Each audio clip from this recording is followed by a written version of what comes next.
Eu deixei meu Pernambuco para viver nesse São Paulo maluco, preso no cercado, arrodeado de gado, como Zé Ramalho diz, que além da gente sofrer, ainda tem que gemer para fingir que é feliz.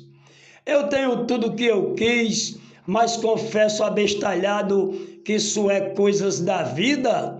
Por isso, às vezes, eu sofro, choro com saudade da minha terra querida. Eu lembro de quando eu parti, foi triste a despedida, porque perdi minha mãe. E hoje carrego essa dor que não tem tamanho, mas essa dor faz parte da minha vida. Manuelson de Pesqueiro. E essa vai para todos os pernambucanos que estão em São Paulo e para todos os nordestinos.